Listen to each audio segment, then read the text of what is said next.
O assunto agora é sobre dízimos. Velho Testamento, Malaquias, capítulo 3, versos 8 e 10. Roubará o homem a Deus? Todavia vós me roubais e dizeis: em que te roubamos?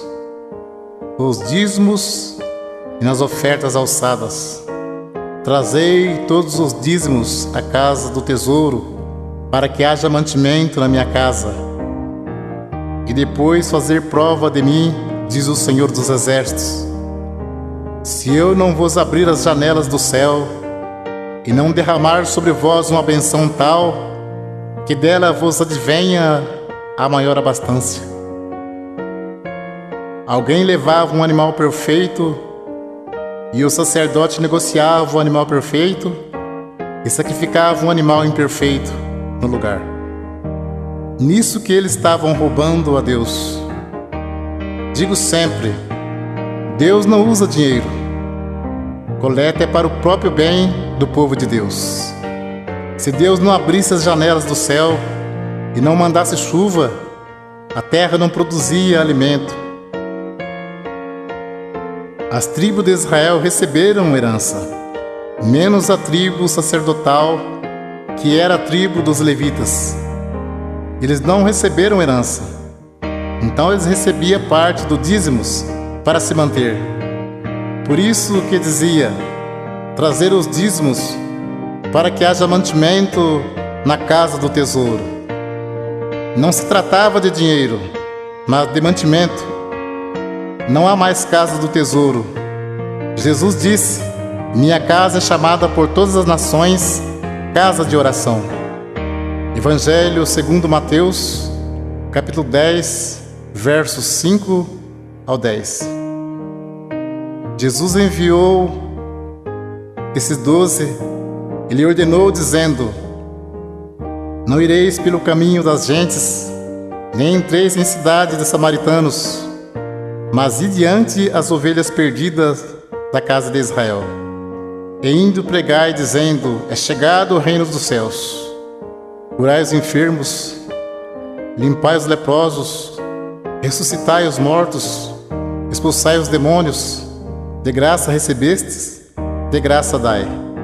Não possuai ouro, nem prata, nem cobre em vossos cintos, porque digno é o operário do seu salário.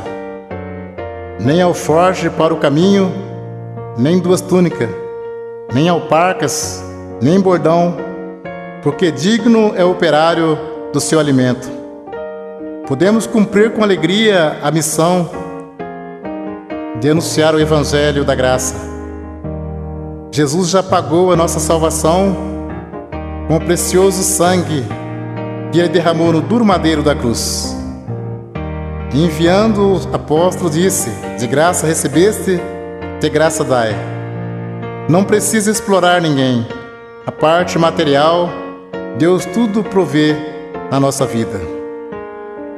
Jesus Cristo, sendo Filho de Deus, não poderia vir desfazendo a lei de Deus. Tanto é que Ele foi circuncidado ao 8º dia, segundo o uso da lei. Foi levado ao templo para ser consagrado, segundo o uso da lei. E cumpriu celebrando a última Páscoa. Então Ele cumpriu a lei e trouxe a graça. A lei e os profetas duraram até João. A graça e a verdade vieram por Jesus Cristo. Hebreus capítulo 7, verso 9, 18 e 19. E para assim dizer, por meio de Abraão até Levi, que recebe dízimos, pagou dízimos, porque o precedente mandamento é abrogado por causa da sua fraqueza e inutilidade. Pois a lei nenhuma coisa aperfeiçoou, e desta sorte é introduzida uma melhor esperança, pelo qual chegamos a Deus. Hebreus capítulo 7, versos 12, 13 e 14. Porque mudando o seu sacerdócio, necessariamente se faz também mudança da lei. Porque aquele de quem essas coisas se dizem, pertence a outra tribo, da qual ninguém serviu ao altar, visto ser manifesto que nosso Senhor procedeu de Judá, e concernente a esta tribo, nunca Moisés falou de sacerdócio, porque dele assim se testifica: tu és sacerdote eterno, segundo a ordem de Melquisedeque. Jesus procedeu da tribo de Judá e não da tribo de Levi, que era a tribo dos sacerdotes. Então, se muitos espertalhões pregam que tem que pagar dízimo hoje, por que eles não se preocupam em cumprir mais algum mandamento da lei? Porque o assunto deles é só dinheiro. Procura enganar, sendo que dízimos era para que houvesse mantimento na casa do tesouro. Muitos querem tirar proveito para ganhar dinheiro, dizendo: digno é o obreiro do seu salário. Mas isto é mesmo que dizer: digno é o obreiro do seu alimento.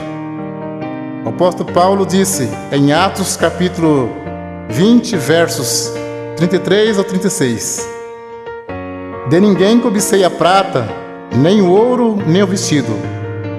Vós mesmos sabeis que para o que me era necessário a mim e aos que estão comigo, essas mãos me serviram. Tenho-vos mostrado em tudo que, trabalhando assim, é necessário auxiliar os enfermos e recordar as palavras do Senhor Jesus, que disse: mais bem-aventurado coisa é dar do que receber. E havendo dito isto, pôs-se de joelhos e orou com todos eles. Mas o assunto viver do Evangelho era alimento, e não receber dízimos. Para você entender mais fácil, os apóstolos poderiam viajar em missão e ficar na casa de alguém não crente e ali se alimentar por alguns dias. E como Deus estava chamando também pessoas pobres, em vez dos apóstolos pedir dinheiro aos novos convertidos, eles os ajudavam. Vamos ler aos Romanos capítulo 15, versos 26 e 27. Porque pareceu bem a Macedônia e a Acaia fazerem uma coleta para os pobres dentre os santos que estão em Jerusalém. Isso lhe pareceu bem, como devedores que são para com eles, porque se os gentios foram participantes dos bens espirituais, devem também ministrar os temporais. Confira esse assunto com atenção. Paulo disse em 1 Coríntios, capítulo 9, verso 12 ao 14 e 15 ao 18. Se outros participam deste poder sobre vós, por que não mais justamente nós? Mas nós não usamos desse direito, antes suportamos tudo para não pormos impedimento algum ao Evangelho de Cristo.